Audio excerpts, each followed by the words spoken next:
भारतवर्ष में हिमालय पर्वत की गोद में बसे देवभूमि उत्तराखंड राज्य के रुद्रप्रयाग जिले में केदारनाथ का पावन ज्योतिर्लिंग भगवान शिव के 12 ज्योतिर्लिंगों में से एक है।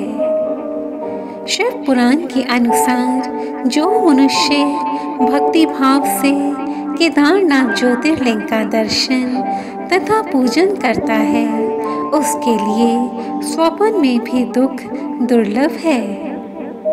यहाँ की प्रतिकूल जलवायु के कारण यह मंदिर अप्रैल महीने से नवंबर महीने के मध्य तक ही दर्शन के लिए खुलता है। आइए जानते हैं केदारनाथ ज्योतिर्लिंग किस प्रकार प्रकट हुए।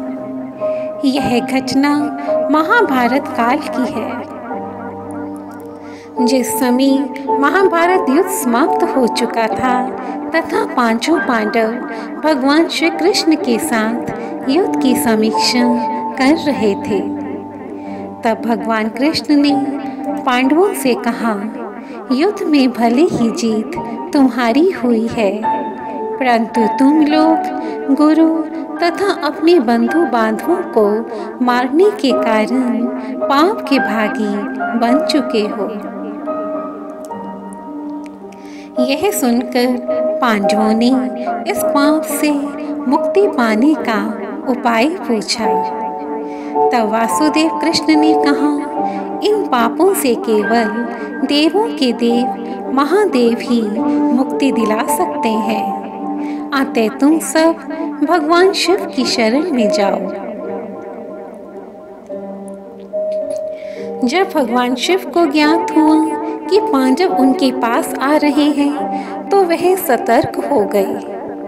महादेव शिव पांडवों द्वारा राज्य पाने हेतु बंधु बांधवों का वध करने के कारण उनसे नाराज थे। अतः वह पांडवों के समक्ष आने से बचने के लिए बार बार स्थान परिवर्तित करने लगे। पांडव भी मन ही मन प्रतिज्ञा कर चुके थे कि प्रत्येक हाल में उन्हें महादेव से अपनी मुक्ति का उपाय पूछना है। महादेव शिव का पीछा करते हुए पांडव केदारनाथ पहुंचे। जब महादेव ने देखा कि पांडव केदारनाथ आ गए हैं तब वह एक पशुओं के झुंड में बैल बनकर छिप गए। पांडवों के लिए पशुओं के झुंड में से महादेव को पहचानना कठिन हो गया। महाबली भीम तब दो पहाड़ों के बीच पांव रखकर खड़े हो गए। बाकी सभी भाइयों ने पशुओं को भीम के पैरों के बीच में से भगाना आरंभ कर दिया।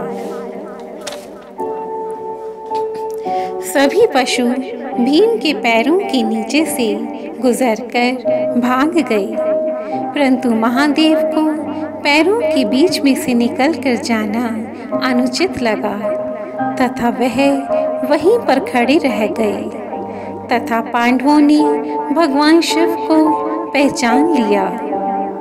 यह देखकर महादेव शिव बैल रूप में ही धरती में समाने लगे। महादेव को धरती में समाते देखकर भीम ने बैल बने महादेव का कूल्हा पकड़ लिया।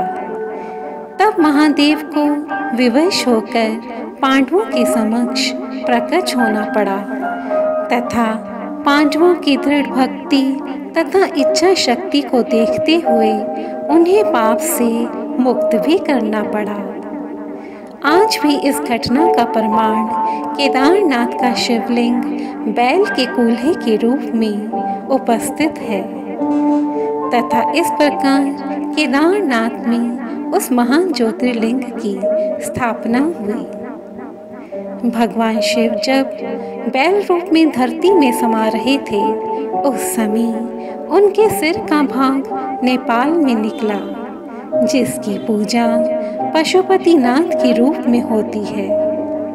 भगवान शिव की भुजाएं तुंगनाथ में, नाभि मदनद्वेश्वर में तथा जटा कल्पश्वेश्वर में प्रकट हुए। इन सभी को सामूहिक रूप से पंच केदार के नाम से जाना जाता है। ऐसी मान्यता है कि केदारनाथ में पहुंचकर जो मनुष्य प्रेम पूर्वक ज्योतिर्लिंग की पूजा कर कर वहाँ का जल पीता है, उसका पुनर्जन्म नहीं होता। जय बाबा केदारनाथ, जय बाबा भोलेनाथ। केदारनाथ पहुंचने के लिए निकटतम रेलवे स्टेशन ऋषिकेश है, जो केदारनाथ से 221 किलोमीटर की दूरी पर स्थित है। यात्री रेलवे स्टेशन से केदारनाथ पहुंचने के लिए किराए की टैक्सी ले सकते हैं। जय बाबा केदारनाथ। अंत में मैं ज्योति गोइनका आप सभी दर्शकों का धन्यवाद करती हूँ तथा आप सबसे निवेदन करती हूँ, मेरी इस वीडियो को शेयर कर आप धर्म प्रचार में मुझे सहयोग दीजिए। धन्यवाद।